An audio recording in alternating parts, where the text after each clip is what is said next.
All right, so get this. We're diving into the life of this guy Okay. who went from being a sickly kid just stuck in his room Oh, wow. to becoming this like total American icon. I mean, Yeah. we're talking Theodore Roosevelt, the 26th president. Yeah. For this deep dive, I've got an episode from the American History Hit podcast, Okay. and they're talking to this historian, Michael Patrick Cullen, Uh-huh. who is like a TR expert. Right. Basically, we're going to trace TR's path Okay. from his childhood all the way up to when he became this national hero. So it's a fascinating journey. Yeah. And to understand him, we really need to start with his upbringing. Teddy, or TD, as his family call him. OT. Yeah, like that. He didn't have exactly like a rough childhood, Right. on the streets of New York. Yeah, he was born into a super wealthy family back in the late 1800s. Yeah. But it wasn't all sunshine and roses for little Teddy. He Right. had really bad asthma. So, I mean, he Yeah. couldn't be out running around like other kids. Yeah. A lot of time indoors, Yeah. reading. Yeah, just letting his imagination run wild. Yeah, and you kind of wonder Yeah. how all that, Yeah. forced isolation Mm-hmm. and all the education and resources that his family had, Right. how that shaped him. Yeah, totally. And his dad Yeah. was a big believer in this idea of the strenuous life. Oh, yeah. So instead of like babying Teddy, Right. he really pushed him to be physically active. Yeah. He even had this like little gym built on their porch Oh, wow. for Teddy to work out in, Yeah. which seems like a pretty pivotal moment Yeah. for TR. It set the stage for sure. Yeah, like his love of the outdoors and just his whole push yourself to the limit kind of Yeah. philosophy. It's fascinating how his father's approach Yeah. might have been as much about shaping his character Right. as it was about improving his health. Yeah, and think about this. Imagine being a kid and seeing Lincoln's funeral procession Oh, wow. from your window. Wow. That had to leave a mark on young Teddy. Absolutely. You can't underestimate the impact of those formative experiences. Right. Seeing history unfold like that right before your eyes. Yeah, It must have fueled his sense of patriotism and duty. totally. But it wasn't all sunshine and roses for TR. Right. Like when he was only 25, tragedy struck. Yeah.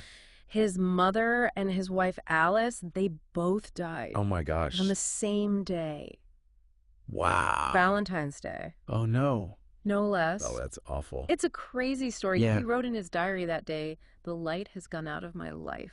Oh, gosh, to lose both of them. Yeah. His mother and his wife. And she had just given birth to their daughter. Oh, my.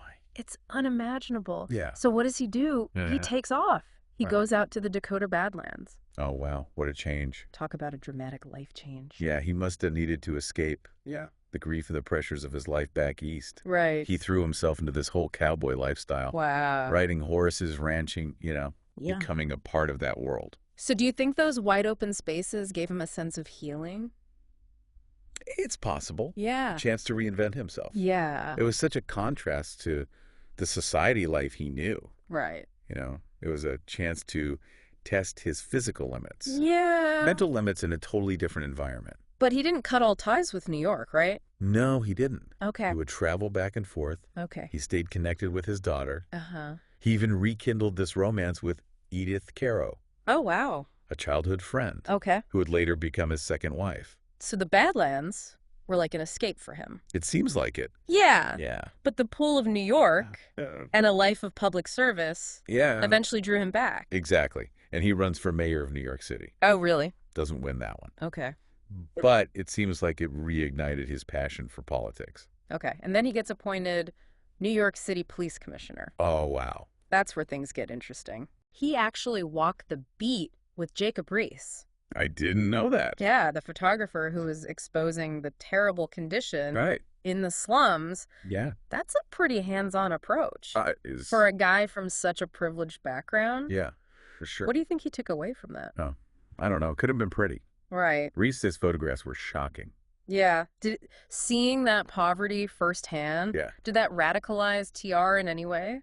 Well, I think that's where we start to see his progressive ideals taking shape. Okay. And remember, this was a time when the spoil system Oh, yeah. was rampant. Right. Government jobs were just handed out as favors. Right. Not based on merit. Exactly. And for those who don't know, Right. the spoil system basically means giving government jobs to your buddies. Yeah. even if they're completely unqualified. Yeah, exactly. It was breeding corruption. Exactly. And TR wanted to clean that up. Okay. He believed in meritocracy, Right. getting the best people for the job, regardless of their political connections. So that conviction is what fueled all of his efforts to reform the civil service Yeah. in New York Yeah, and later on a national level. that's right. So he's got this reformer spirit, and then bam, he gets appointed Assistant Secretary of the Navy. Wow. It's like destiny calling Yeah. for a guy who saw America's future tied to its naval power. This is where his fascination with Alfred Thayer Mahan comes in. Oh, yeah, Mahan, Yeah, who argued that sea power was essential for national greatness. right. He basically wrote the playbook Yeah. for America becoming this global power. Yeah, and TR was a devoted student. Yeah, he was all in on that. So we've got rising global tensions. Yeah. America's feeling its oaths. Uh-huh. And TR's in this position to push for a bigger, badder Navy. Right. And then in 1898, Yeah. the USS Maine explodes in Havana Harbor. Right. And suddenly America's on the brink of war with Spain. Yeah, TR was already kind of a hawk, Yeah. but this pushed him over the edge. He saw it as a moral imperative to intervene in Cuba, Okay. to liberate the Cuban people Uh-huh. from Spanish rule. Okay. He even resigned from his Navy post What? to form his own volunteer cavalry regiment. Wait, he quit his cushy government job to go fight? Yep, that's TR. Ooh.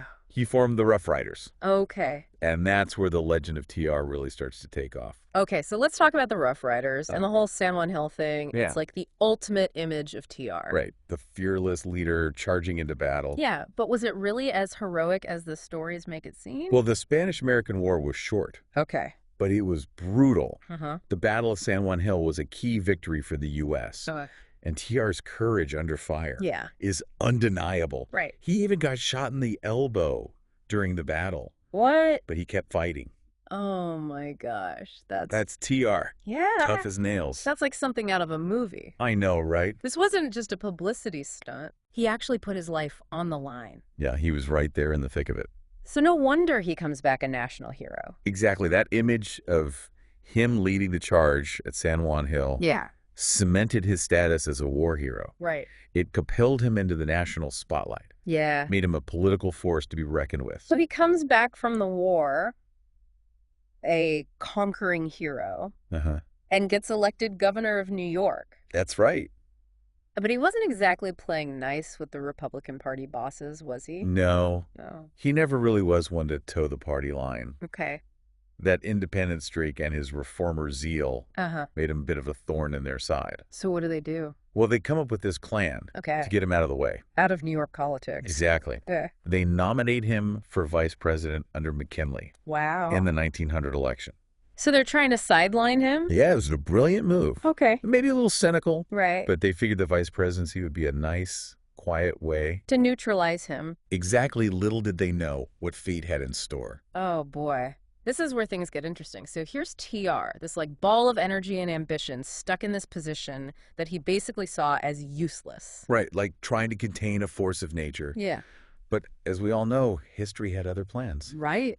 September 1901, President McKinley is assassinated. Wow. And suddenly, at 42 years old, TR becomes the youngest president in U.S. history. That's crazy. That must have sent shockwaves through the country. Oh, absolutely. I mean, this wasn't some seasoned politician. Right. This was the Rough Rider. Yeah, the guy who charged up San Juan Hill. Exactly. What did people make of him becoming president? Well, it was a pivotal moment not just for TR, but for the nation as a whole. Right. I mean, think about it. You have this relatively untested politician known for speaking his mind and taking bold action. Right. And he suddenly holds the highest office in the land. Yeah, this is where we start talking about the progressive era. Right. What exactly made TR's presidency so progressive? Well, TR believed that the government had a responsibility to act in the best interest of the people, Okay. to regulate big businesses, protect consumers, promote social welfare. So he's not just giving speeches, he's actually taking on the big guys. Yeah. The monopolies and trusts that were calling the shots in the economy. Exactly. He wasn't afraid to challenge the power of the wealthy elite Okay. and stand up for the common man.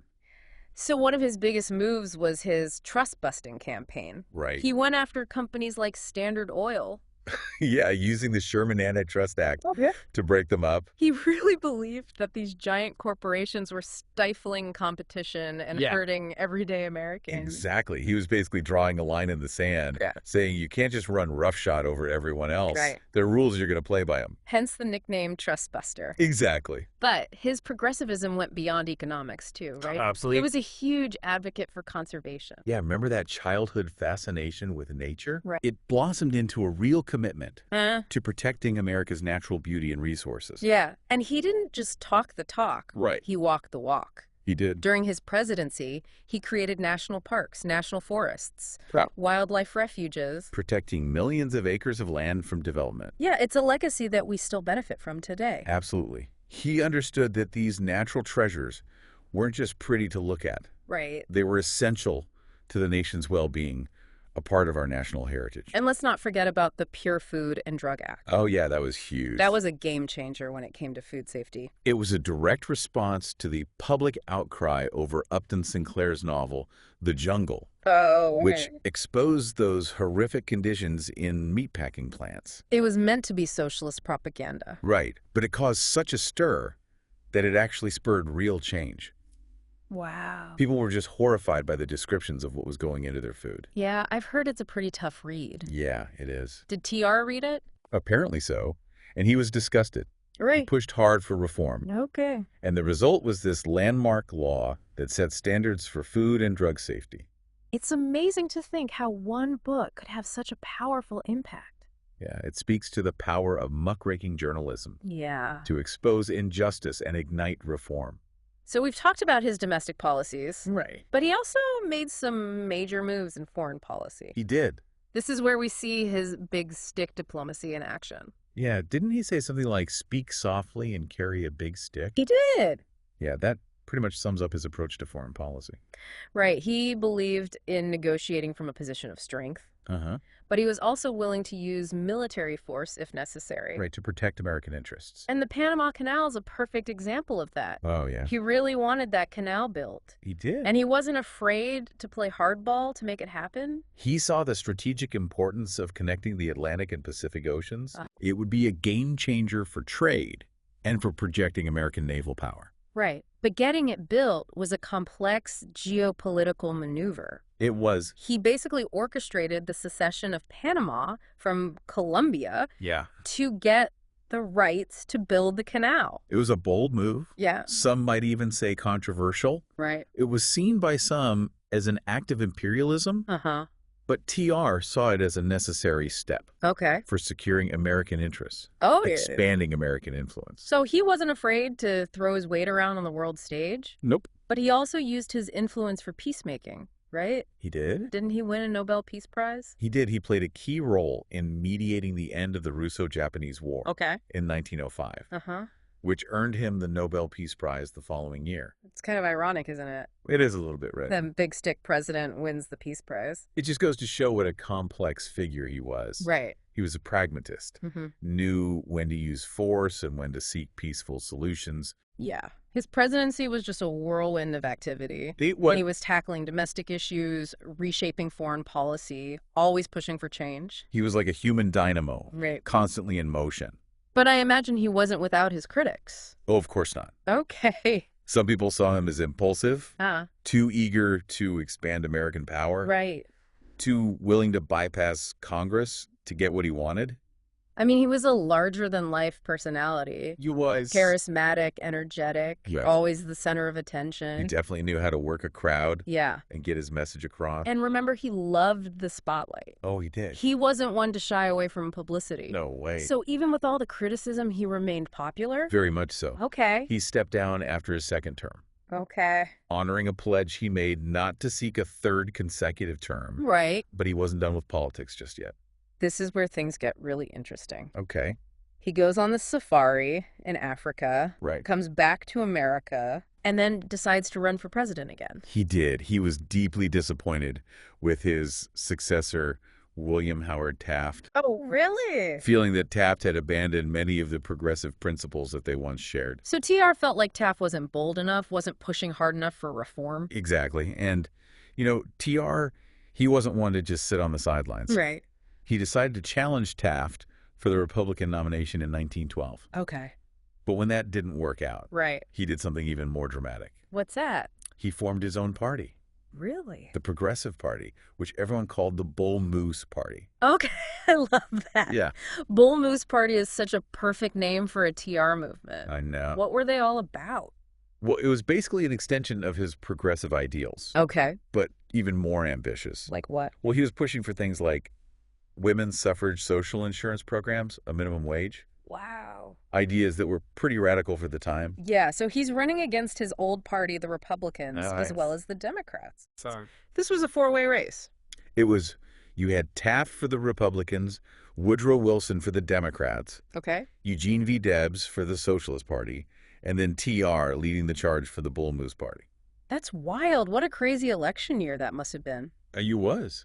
So how did it all shake out? Well, TR's entry into the race split the Republican vote, Right. which ultimately paved the way for Woodrow Wilson to win the presidency. So even though TR came in second, it wasn't enough to beat Wilson. Right. I bet that was a tough pill to swallow. Oh, yeah, especially after putting so much energy into the campaign. So even in losing, he proved how popular he still was. Absolutely. He got over 4 million votes. Wow. That's a lot for a third-party candidate. Yeah, he definitely left his mark on that election. He did. And even though he never held office again, Right. he didn't just fade away, did he? No way TR remained a vocal figure in American politics No, okay. until his death in 1919. Wow. He kept writing, speaking out on the issues he cared about, basically being TR until the very end. What a life. From a sickly kid to a rough rider, a trust-busting president, a conservation champion, Right. and even a third-party candidate. His story has it all. Yeah, he was a man who never backed down from a challenge, always stood up for what he believed in, and he left an undeniable mark on American history. He did. And he's such a fascinating figure even today. He is. I mean, people still argue about his legacy, about whether he was a true progressive or more of an imperialist. That's true. But one thing's for sure, Theodore Roosevelt was a larger-than-life character Right. who captured the imagination of Americans Yeah. and whose impact continues to resonate today. So what can we learn from TR? Well, What does his story tell us about leadership, about the power of one person to make a difference? I think it's a reminder that even with flaws and contradictions, Right. a single individual can have a profound impact. Right. TR's story is a call to action, Okay. an invitation to embrace that strenuous life he always talked about. Right. To fight for what we believe in, even when the odds seem stacked against us. Exactly. And he certainly showed us that it's possible to hold strong convictions. Yeah. And still be willing to compromise, to use both diplomacy and force to achieve your goals. Absolutely. Here's something to chew on. Yeah. How did TR's unique blend of idealism, pragmatism, and just sheer force of personality Yeah. shape not only his own time, but the trajectory of American power and identity in the 20th century? That's a great question to leave us with, and that wraps up our deep dive into the life and times of Theodore Roosevelt. Thanks for listening.